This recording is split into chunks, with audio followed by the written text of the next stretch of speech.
Hello everyone, I am Shreya. Welcome to Ada 24/7 School. Guys, today we are going to discuss our previous chapter, that is electrochemistry. Guys, electrochemistry हमारे class 12th का chapter number 3 है, जिसमें हम कुछ topics को discuss कर चुके हैं.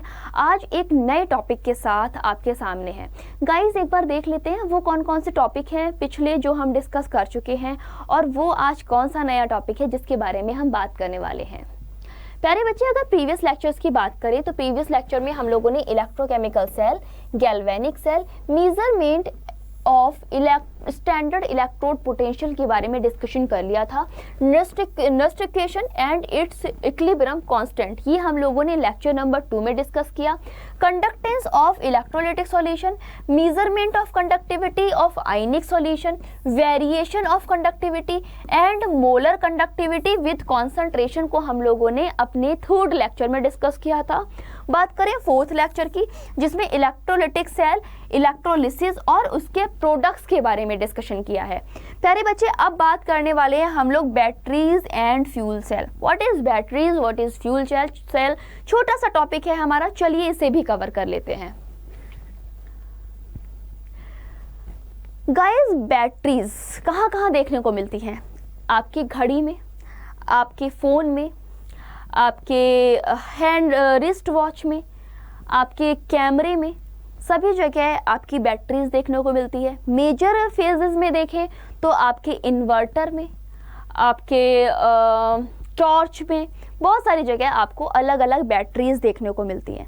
क्या आपकी सेल, जो भी आपकी बैटरी है, वो एक तरीके की बैटरी हर एप्लीएंस में या फिर हर एप्लीकेशन में यूज़ हो सकती है? नहीं. क्यों नहीं हो सकती?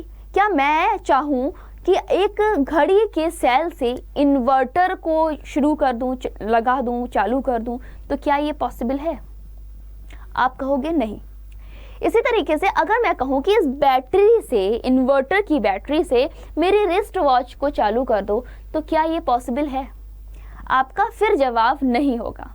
इसका मतलब ये हुआ कि बैटरीज तो हमारी कई तरीके की हैं और उनका क्लासिफिकेशन भी बहुत ज़रूरी है. चलिए बच्चे, आज के सेशन में हम डिफरेंट बैटरीज को पढ़ेंगे और किस टाइप की हमारी बैटरीज होती हैं, क्या उनका प्रोसेस है, किस तरह से रिएक्शन देती हैं, सभी चीज़ों को डिस्कस करते हुए सेशन को शुरू करते हैं.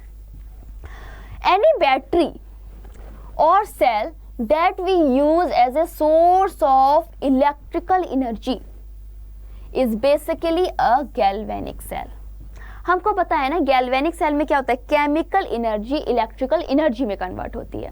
Where the chemical energy of the redox reaction is converted to electrical energy. किसी भी बैटरी की बात हो रही है, actually it may be one और मोर सेल, ठीक है ना, कनेक्टेड बाय सीरीज. अब देखो, आपकी जो बैटरी है वो कैसे हो सकती है? हो सकता है कि पूरी एक बैटरी हो सकता है नंबर ऑफ बैटरीज आपकी कनेक्ट कर रही हैं, है ना, नंबर ऑफ बैटरीज आपकी कनेक्ट कर रही हैं. हो सकता है नंबर ऑफ पैरेलल बैटरीज आपकी कनेक्ट कर रही हैं. तो इस तरीके की डिफरेंट की बैटरी की बात हो रही है. बट ये क्या है? इसमें हम क्या कर रहे हैं? इसमें एक केमिकल रिएक्शन हो रही है, इसमें एक केमिकल रिएक्शन हो रही है, और गाइस ये केमिकल रिएक्शन हमको इलेक्ट्रिकल एनर्जी दे रही है ना, केमिकल एनर्जी को इलेक्ट्रिकल एनर्जी में कन्वर्ट कर रही है.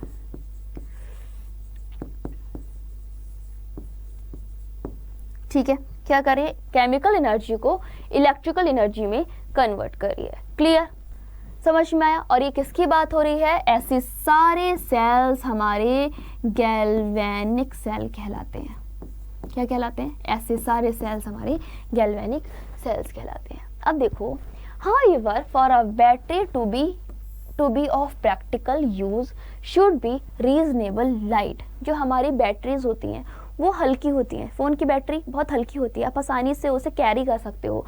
घड़ी की बैटरी हल्की होती है ना. यानी कि ये आपकी किस तरीके की बैटरीज होती हैं? ये आपकी कॉम्पैक्ट बैटरीज होती हैं, लाइट होती हैं, कॉम्पैक्ट होती हैं। It's voltage should not very appreciable during its use, इसका जो वोल्टेज होता है वो भी बहुत ज़्यादा हाई नहीं होता है। तो ऐसी बैटरीज हम लोग प्रैक्टिकली डेली लाइफ में यूज़ करते हैं। गाइज, हमारी बैटरी हल्की है, भारी है, डेली लाइफ में यूज़ हो रही है, किस किस पर्टिकुलर एप्लीकेशन के लिए यूज़ की जा रही है, उसके बेसिस पर हमारी बैटरीज दो तरीके की होती हैं। कौन कौन सी? एक होती है प्राइमरी बैटरी और दूसरी होती है सेकेंडरी बैटरी। नेक्स्ट देखो, in the primary battery reaction occur only once. Primary battery में आपकी एक बार रिएक्शन होती है and after use over a period of time it become dead and can not be reuse again. हमारी कुछ ऐसी बैटरीज होती हैं जिनमें आपकी रिएक्शन जब तक चलती रहती है, बैटरी तब तक चलती रहती है, और जैसे ही वो रिएक्शन कंप्लीट होती है हमारी वो बैटरी रीयूज़ नहीं हो सकती, यानी कि ख़राब हो जाती है, वो डेड हो जाती है। क्या ऐसी बैटरीज आपके कहाँ देखने को मिलती हैं? आपकी ऐसी बैटरीज घड़ी के सेल में, आपके टॉर्च में देखने को मिलती है, right. The most familiar example of this type is the dry cell. और गाइज, इसका सबसे कॉमन एग्जाम्पल है ड्राई सेल, जिसे हम बोलते हैं Leclanche cells. After it discover, जब इसका डिस्कवरी हो गई, which is use commonly in transistor and clocks. और हम इनको सबसे ज़्यादा किस में यूज़ करते हैं? लैग्रांजे सेल्स को या फिर ड्राई सेल को हम सबसे ज़्यादा घड़ियों में, ट्रांजिस्टर्स में यूज़ करते हैं। जैसे ही उसकी एक रिएक्शन, एक प्रोसेस कंप्लीट होती है गाइस, ये दोबारा रिएक्शन नहीं करती, यानी कि ये आपकी बैटरी बेकार हो जाती है। कौन सी बैटरी कहलाती है ऐसी बैटरी? ऐसी बैटरीज आपकी प्राइमरी बैटरीज कहलाती हैं, यानी बेसिक बैटरीज कहलाती हैं। प्राइमरी बैटरी का चलो पिक्चर देख लेते हैं। हमारी जो प्राइमरी बैटरी होती है ये क्या रखती है? जिंक कंटेनर रखती है। गाइज, ये आपका पिक्चर है प्राइमरी बैटरी का, देख पा रहे हो, जिसमें आपका एक जिंक कप है। This is your zinc cup, है ना। That also act as anode, जो कि आपका एनोड की तरह काम कर रहा है, ठीक। And the cathode is a carbon graphite, और ये जो आपकी कार्बन की रॉड है गाइज, ये आपके कैथोड की तरह बिहेव कर रही है, ठीक है। Surrounded by powered manganese dioxide, और इसके अंदर क्या है? आपका manganese dioxide carbon black NH4Cl का पेस्ट है, जिससे ये घिरा हुआ है, क्लियर, जिससे ये घिरा हुआ है। अब गाइज, आपका जो बाहर वाला लेयर है ये एनोड की तरह बिहेव कर रहा है, अंदर की रॉड आपके कैथोड की तरह बिहेव कर रही है, यानी कि कमर्शियली ये एक ड्राई सेल का आपका पिक्चर हो गया, ठीक है, जो कि क्या रख रहा है? ग्रेफाइट रख रहा है as a cathode, in a zinc container as a anode, clear. और ये आपकी प्रॉपर ड्राई सेल का इमेज हो गया। नेक्स्ट देखो, the space between electrode filled by moist paste of aluminium chloride and zinc chloride. जो आपका इस सेल के बीच का सेक्शन है, जो खाली जगह है, उसे हमने किससे भर दिया है? MnO2 कार्बन ब्लैक और NH4Cl के मॉइस्ट प्लस यानी गीले पेस्ट से फिलअप कर दिया है, clear. The electrode reaction are complex, जो आपकी इलेक्ट्रोड रिएक्शंस होती हैं वो कॉम्प्लेक्स होती हैं। चलो इनके रिएक्शंस को हम देख लेते हैं। एज यूजुअल जब इसमें एनोड और कैथोड दो आपके साइड्स हैं तो आपकी दो रिएक्शंस भी देखने को मिलेंगी, दो हाफ सेल रिएक्शन होंगी। पहली रिएक्शन क्या है? जो कि एनोड पर हो रही है, यानी कि बाहरी लेयर पर हो रही है। वो क्या है कि आपका जिंक Zn+2 और 2 इलेक्ट्रॉन में कन्वर्ट हो रहा है, यानी कि इसका ऑक्सीडेशन हो रहा है, यानी कि इसका ऑक्सीडेशन हो रहा है। कैथोड MnO2 जब NH4 पॉजिटिव और इलेक्ट्रॉन से रिएक्शन करता है तो MnOH और NH3 देता है। क्या देता है? MnO प्लस NH3 देता है, यानी कि क्या हुआ? आपका रिडक्शन हो गया, है ना, रिडक्शन हो गया, क्लियर। तो गाइज ये दो आपकी रिएक्शन हो गई। In the reaction of cathode, अगर हम कैथोड के रिएक्शन की बात करें, मैग्नीज इज रिड्यूस, मैग्नीज क्या हो रही है? रिड्यूस हो रही है। In the cathode of reaction manganese is reduce, तो आपकी मैग्नीज भी तो रिड्यूस हो रही है। देखो ना कैसे रिड्यूस हो रही है। यहाँ पर आपका मैग्नीज कहाँ पर है? देखो जरा, यहाँ पर आपका मैग्नीज है 0 पे और यहाँ पर जाकर कितने पर हो जा रहा है? -2 से +2। एक सेकेंड,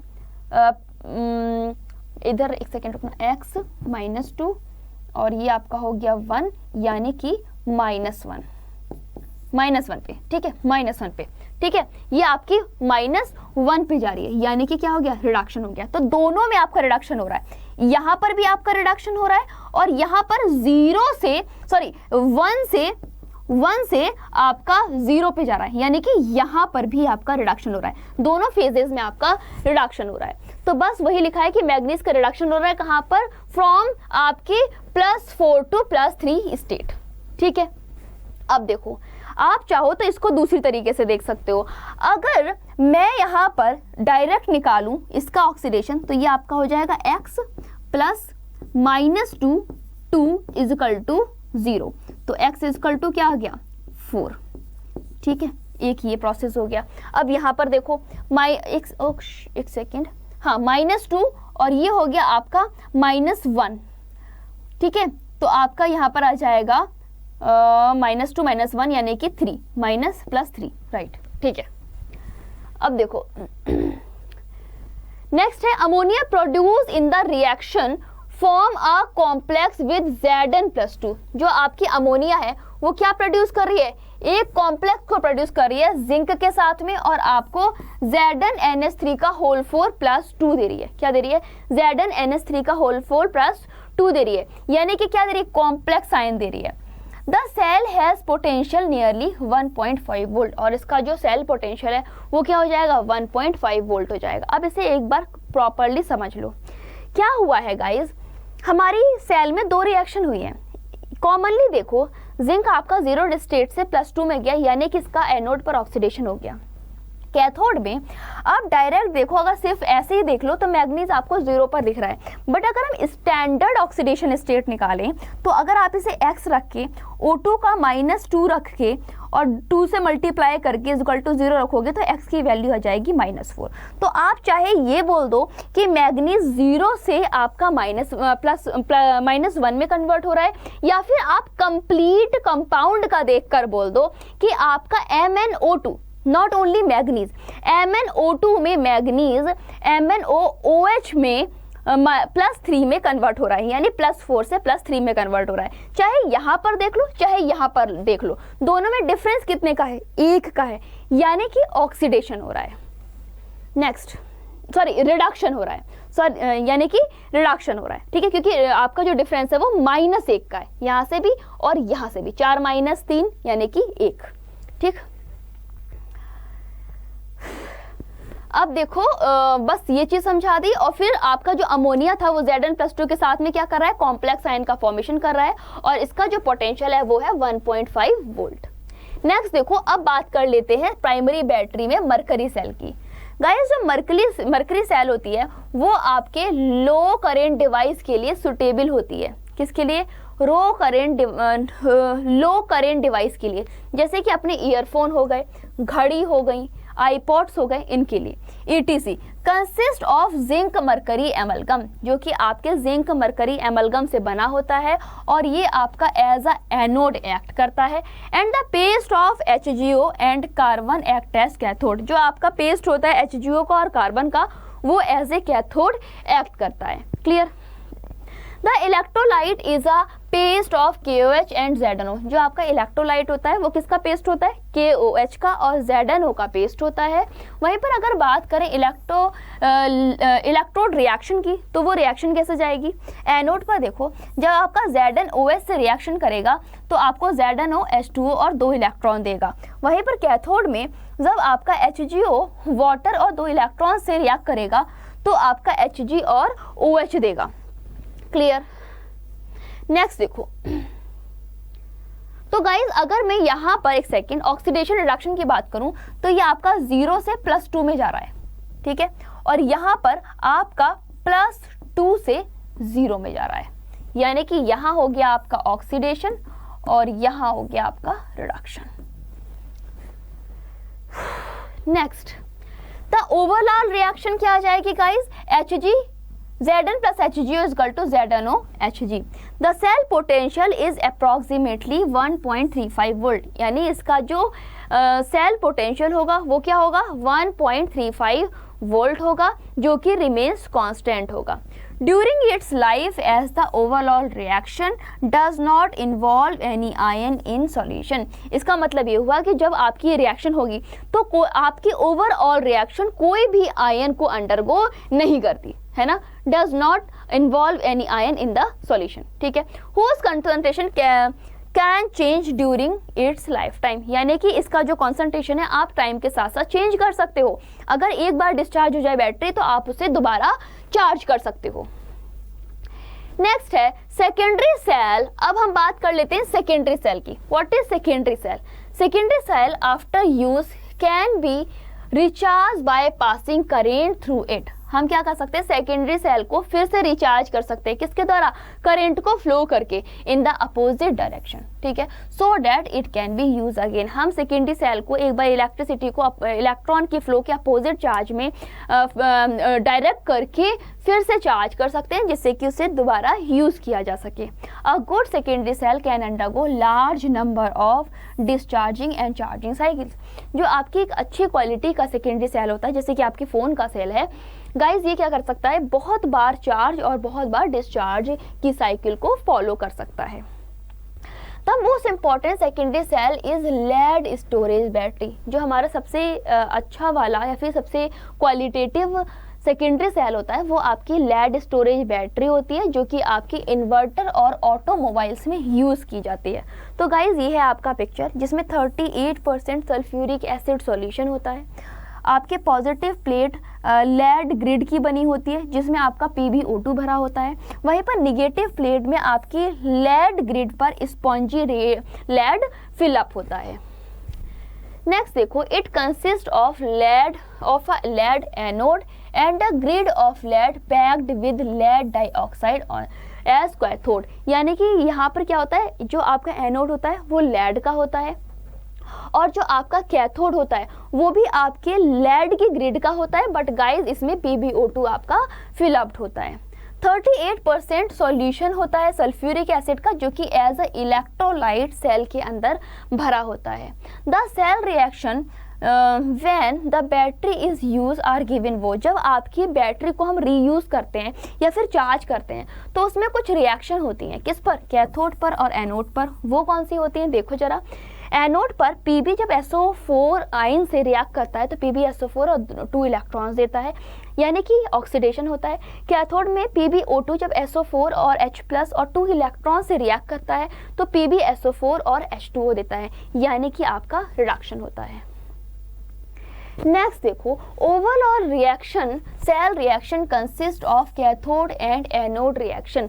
जो आपकी ओवरऑल रिएक्शन है वो आपके क्या रख रही है, कैथोड और एनोड रिएक्शंस को रख रही है। यानी कि Pb जब PbO2 से H2SO4 के प्रेजेंस में रिएक्शन करता है तो PbSO4 और H2O देता है। नेक्स्ट देखो, on charging the battery the reaction reversed and PbSO4 and anode cathode converted into Pb to PbO2। देखो इसमें क्या बोला है कि चार्जिंग होने पर आपका एनोड पर क्या हो रहा है, PbSO4 रिवर्स हो रहा है, वहीं पर कैथोड पर Pb आपका PbO2 में कन्वर्ट हो रहा है। अगर हम बात करें अनदर इम्पॉर्टेंट सेकेंडरी सेल की तो गाइज वो होता है हमारा निकेल कैडमियम सेल, और ये आपकी बहुत लंबी लाइफ साइकिल रखता है, जिसमें आपका लेड स्टोरेज सेल होता है, जो कि बहुत ज़्यादा एक्सपेंसिव होता है, जिसे बनाना बहुत ज़्यादा एक्सपेंस का काम होता है। और अगर बात कर इसके, हम पूरी मैन्युफैक्चरिंग पर NCERT में नहीं गए हैं, इसलिए हम लोग भी नहीं जाएंगे, डायरेक्ट रिएक्शन की बात करते हैं। निकेल कैडमियम सेल में आपकी रिएक्शन कैसे होती है, कैडमियम जब NiOH के होल थ्राइस से रिएक्शन करता है तो CDO NiOH का होल थ्राइस और H2O देता है। गाइज अब बात कर लेते हैं फ्यूल सेल की। What is fuel cell? Production of electricity by thermal plant is not a very efficient method. जो आपकी इलेक्ट्रिसिटी का प्रोडक्शन है किसी थर्मल प्लांट में, ये एक बहुत इफिशिएंट मेथड नहीं है and is a major source of pollution, और ये आपके पॉल्यूशन का मेजर सोर्स है। इन सच प्लांट, ऐसे ही कुछ प्लांट्स में the chemical energy of fossil fuel is first use for converting water. जो आपका केमिकल एनर्जी है किसी फॉसिल फ्यूल की, वो आपके वाटर में कन्वर्ट होगी सबसे पहले, उसके बाद हाई प्रेशर स्टीम में कन्वर्ट होगी। यानी कि this is then used as turn a turbine to produce electricity. ये आपके टर्बाइन का यूज करती है किसके लिए? इलेक्ट्रिसिटी को प्रोड्यूस करने के लिए। नेक्स्ट है guys, we know that galvanic cell directly convert chemical energy into electricity. जो आपके गैल्वेनिक सेल है वो क्या करेगा? केमिकल एनर्जी को डायरेक्ट इलेक्ट्रिसिटी में कन्वर्ट करेगा एंड इज हाईली एफिशिएंट, और जो कि आपका हाईली एफिशिएंट होता है। It is now possible to make such cell in which, अब यहाँ पर आपका जो पॉसिबिलिटी है वो क्या है? वो ये पॉसिबिलिटी है कि इन विच रिएक्टेंट्स आर फेड कॉन्टिन्यूसली। जो आपके रिएक्टेंट्स है आसानी से फेड हो जा रहे हैं कॉन्टिन्यूसली, किस पर? इलेक्ट्रोड पर। And products are remove continuously from the electrolyte compartment. और जो आपका प्रोडक्ट्स आ रहा है इलेक्ट्रोलाइट्स का, वो क्या कर रहा है? इलेक्ट्रोलाइट के कंपार्टमेंट में कॉन्टिन्यूसली रिमूव होता जा रहा है। गाइस, बात करें गैल्वेनिक सेल की, तो galvanic cell that are design to convert energy of combustion of fuel like hydrogen, methane, methanol ETC directly into electrical energy called fuel cell. जो हमारे गैल्वेनिक सेल होता है उसमें क्या होता है कि जो आपका फ्यूल है, चाहे वो हाइड्रोजन का है, मीथेन का है, मेथेनॉल का है, वो डायरेक्ट आपका इलेक्ट्रिकल एनर्जी में कन्वर्ट होता है, जिसे कि हम क्या बोलते हैं? फ्यूल सेल बोलते हैं। अब देखो, one of the most successful cell uses the reaction of hydrogen with oxygen to form water। अब एक वन सक्सेसफुल रिएक्शन दिखा रहे हैं जिसमें आपका हाइड्रोजन ऑक्सीजन रिएक्ट करके वाटर का फॉर्मेशन करेगा। तो गाइस, इसमें क्या हो रहा है? H2 और O2, एक तरफ से H2 आ रही है, एक तरफ से O2 आ रही है, और आपके वाटर वेपर का फॉर्मेशन हो रहा है। ये आपका एक्वस इलेक्ट्रोलाइट है, इधर आपका कैथोड, इधर आपका एनोड, रिएक्शन करके आपको वाटर दे रहा है। The cell was used for providing electrical power in the Apollo space program। और ये जो आपका सेल है ये कब प्रोवाइड किया गया था? इसने इलेक्ट्रिकल पावर प्रोवाइड की थी अपोलो स्पेस प्रोग्राम के टाइम पर। A water vapor produced during the reaction were condensed and added to the drinking water supply for the astronauts। ये जो आपके वाटर वेपर पैदा हुए थे, इन्होंने क्या किया था? ये आपके ड्यूरिंग रिएक्शन निकलने वाले वाटर वेपर को कंडेंस करके ड्रिंकिंग वाटर बनाया गया था। किसके लिए? एस्ट्रोनॉट्स के लिए। In the cell hydrogen and oxygen are bubble through the porous carbon electrode. जो आपका हाइड्रोजन है और ऑक्सीजन है, इन्होंने क्या किया? ये आपके बबल्ड हुए कब? पोरस कार्बन इलेक्ट्रोड के through into the concentrated aqueous hydroxide solution. अपने एल्कलाइन मीडियम में या फिर एल्कलाइन सॉल्यूशन में ये कंसंट्रेटेड होकर बबल्ड हुए थे। किसमें? आपके पोरस कार्बन इलेक्ट्रोड में। ठीक है, नेक्स्ट है catalysis like finally divided platinum and palladium metal. अब हम दूसरे की बात कर रहे हैं कि एक कैटालिसिस, जैसे कि एग्जांपल के लिए आप इनर्ट ले लो, प्लेटिनम ले लो या फिर पैलेडियम मेटल ले लो, ये क्या कर रहे हैं? ये आपके इलेक्ट्रोड की तरह यूज हो रहे हैं और क्या कर रहे हैं? Increase the rate of electrode action. और ये आपके इलेक्ट्रोड के एक्शन को या फिर इलेक्ट्रोलिटिक प्रोसेस को इंक्रीज कर रहे हैं। तो आपके गाइस इलेक्ट्रोड रिएक्शन क्या आएगी? दो आएंगी, एक कैथोड पर, एक एनोड पर। O2 जब वाटर से रिएक्शन करेगा तो 4H माइनस आयन देगा। इसी तरीके से एनोड में H2 जब OH से रिएक्शन करेगा तो आपको वाटर और 4 इलेक्ट्रॉन देगा। यानी कि ओवरऑल रिएक्शन H2 और O2 की वाटर आएगी। क्या आएगी? वाटर आएगी। नेक्स्ट देखो, the cell runs continuously as long as reactant supply. जैसे जैसे आपका सप्लाई रिएक्टेंट सप्लाइड होता जाएगा वैसे वैसे आपके सेल अपना कंटिन्यूसली रिएक्शन करता रहेगा। Fuel cell produce electricity. Fuel cell हमारी इलेक्ट्रिसिटी को प्रोड्यूस करता है जो कि इफिशिएंटली कितनी होती है? 70% compare to the thermal plant. ये आपके थर्मल प्लांट के 70% होती है जिसकी इफिशियंसी 40% होती है। नेक्स्ट है there has been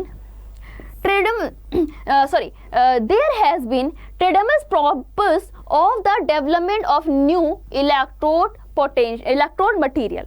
यानी कि गाइज अगर हम इसकी ट्रिमेंडस प्रोसेस की बात करें, ट्रिमेंडस प्रोसेस का मतलब बहुत बेहतरीन, बहुत तेज प्रोसेस की अगर बात करें तो वो आपकी किस पर डिपेंड करेगी, tremendous process in the development of new electrode material. अगर हम नया इलेक्ट्रोड मटेरियल को यूज कर ले तो इसकी प्रोसेस थोड़ी इनहांस हो जाएगी। बेटर कैटालिस्ट या फिर electrolyse increases efficiency fuel cell, या तो बेटर कैटालिसिस को यूज करें या फिर दूसरा प्रोसेस क्या हो सकता है कि हम ऐसे इलेक्ट्रोलाइज को यूज करें जिसका इलेक्ट्रोलाइज होना या फिर जिनका इलेक्ट्रोलिसिस रिएक्शन बहुत ज्यादा इफिशिएंटली हो फ्यूल सेल्स के लिए। नेक्स्ट है these have been use in automobile, ये आपके ऑटोमोबाइल्स में यूज किए जाते हैं on an experimental basis. Clear, ये आपके एक्सपेरिमेंटल बेस पर ऑटोमोबाइल्स में यूज किए जा चुके हैं। Fuel cells are pollution free, fuel cells आपके पॉल्यूशन फ्री होते हैं and in view of their future importance, और इनका फ्यूचर इंपॉर्टेंस के रूप में अगर देखा जाए तो आपके बहुत सारी फ्यूल सेल की वैरायटी फैब्रिकेट की जा रही है और साथ में नई नई वैरायटी को बनाने की कोशिश भी की जा रही है। नेक्स्ट है guys corrosion. What is corrosion?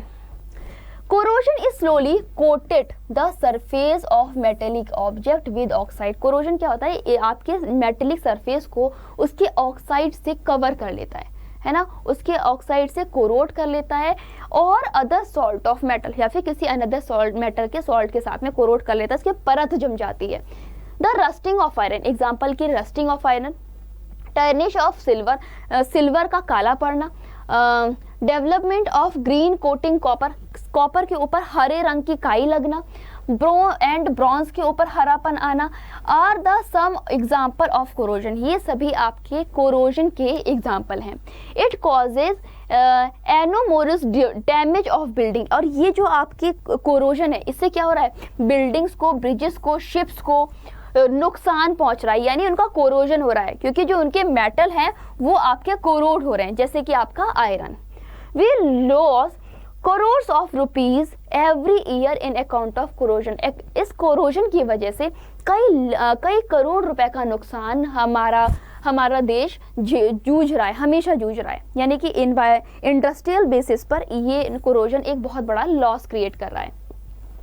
In corrosion, a metal oxidized by loss of electron to oxygen, जब आपके इलेक्ट्रॉन्स ऑक्सीजन से इलेक्ट्रॉन का लॉस होता है तो आपके ऑक्साइड का फॉर्मेशन होता है और यही आपके कोरोजन के लिए रिस्पॉन्सिबल है। कोरोजन ऑफ आयरन यानी कि rusting occur in the presence of water and air, जो आपका आयरन की रस्टिंग है वो किसके प्रेजेंस में होती है, जब आपकी नमी होती है और वायु होती है उसके प्रेजेंस में जंग लगने को ही हम रस्टिंग कहते हैं। The chemistry of corrosion is quite complex, it may be considered essentially as the electrochemical phenomena। अब जो हमारा कोरोजन प्रोसेस है इसको भी हम लोग इलेक्ट्रोकेमिकल फिनोमिना से समझ सकते हैं। गाइस एक पिक्चर लगाया है, आप देख पा रहे हो, जिसमें आपका Fe क्या कर रहा है, Fe दो इलेक्ट्रॉन को डोनेट करके ऑक्सीडाइज हो रहा है। क्या कर रहा है, Fe से Fe+2 में कन्वर्ट हो रहा है, यानी दो इलेक्ट्रॉन निकाल रहा है और ऑक्सीडाइज हो रहा है इन the presence of water and air.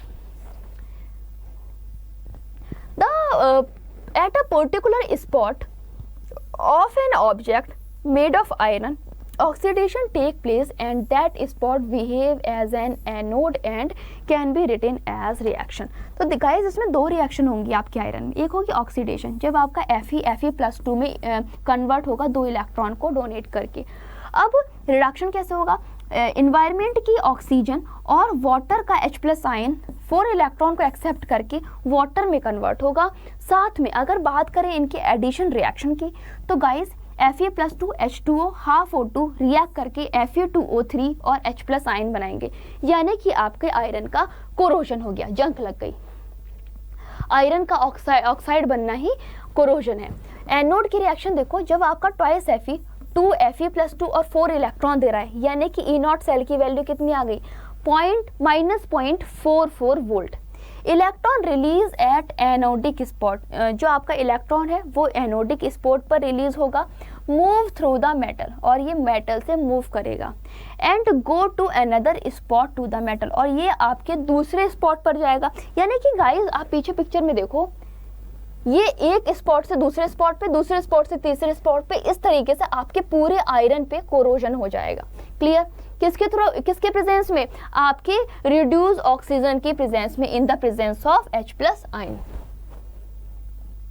Next है spot behave as cathode. Cathode पर इसकी रिएक्शन क्या आएगी, O2 + 4H+ + 4 इलेक्ट्रॉन वाटर, और इसके ई सेल की वैल्यू हो जाएगी 1.3 वोल्ट, 23 वोल्ट। अगर बात करें ओवरऑल रिएक्शन की, तो जब आपका FeO2 के साथ 4H+ आयन के प्रेजेंस में रिएक्शन करेगा तो Fe2+ और वाटर देगा, यानी कि ई सेल की वैल्यू 1.67 वोल्ट आएगी। Ferrous ion are further oxidise by atmospheric oxygen. अब आगे क्या होगा, ये जो आपका फेरस आयन है ये एनवायरनमेंट की ऑक्सीजन से फेरिक आयन में कन्वर्ट होगा, जो कि आपके it comes out as a rust, जो कि आपके रस्ट की तरह निकलेगा in the form of hydrated sulphuric oxide, यानी कि Fe2O3.X H2O, और यही आपका आगे जाके हाइड्रोजन आयन का प्रोडक्शन करेगा।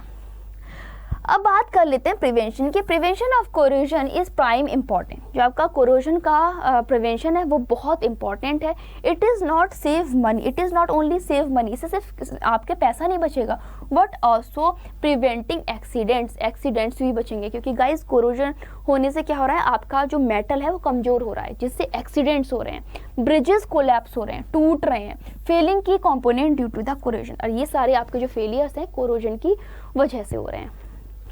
One of the simplest method of preventing corrosion is to prevent the surface of metallic object. corrosion से बचाने का सिर्फ एक ही तरीका है कि आप उस मेटेलिक ऑब्जेक्ट को के सरफेस को प्रिवेंट करो किसी भी थ्रू, जिससे कि वो इन्वायरमेंट और वाटर के टच में ना आए, ठीक है। This can be done by covering surface, और ये कैसा कब होगा, जब आप इसे किसी पेंट के थ्रू सरफेस को कवर कर दो, या फिर किसी अनदर केमिकल के थ्रू, जैसे कि आपका बाइसल्फोल, ठीक है ना, बिस्फिनॉल के थ्रू आप, जिसे आप बोलते हो डाइफेनिल, बिस्फिनॉल मतलब डाइफेनिल के थ्रू आप इसको कवर कर दो, जिससे कि आपका इन्वायरमेंट की ऑक्सीजन और नमी उस पर इफेक्ट ना कर पाए। नेक्स्ट है another simple method to cover surface by metal. आप मेटल को किसी अनदर मेटल से जो कि आपके इन्वायरमेंट से अफेक्ट ना होते हो उनसे कवर कर दो, जैसे कि इनर्ट मेटल जिंक या फिर आपका SN that are inert react to save object, और जो कि आपके उस पर्टिकुलर मेटल को सेव करेंगे जो कि आपका कोरोड हो रहा है।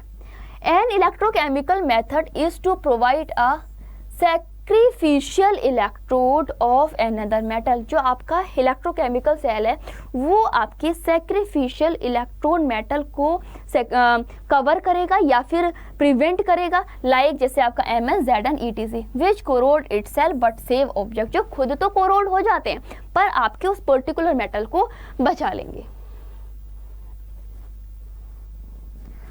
तो गाइज ये था हमारा टॉपिक, जिसमें हम लोगों ने फ्यूल सेल्स के बारे में पढ़ा और साथ में बैटरीज को समझा। प्यारे बच्चे अभी के लिए बस इतना ही। Thanks for watching. Next session में हम लोग करेंगे NCERT के क्वेश्चन एंड आंसर, जिसको करने के लिए सबसे पहले आपको इन कंसेप्ट्स के साथ जाना होगा, जिससे जब मैं आपको क्वेश्चन एंड आंसर्स कराऊं तो आप उनको प्रॉपर समझ पाओ। तो चलिए अभी के लिए बस इतना ही। Thanks for watching.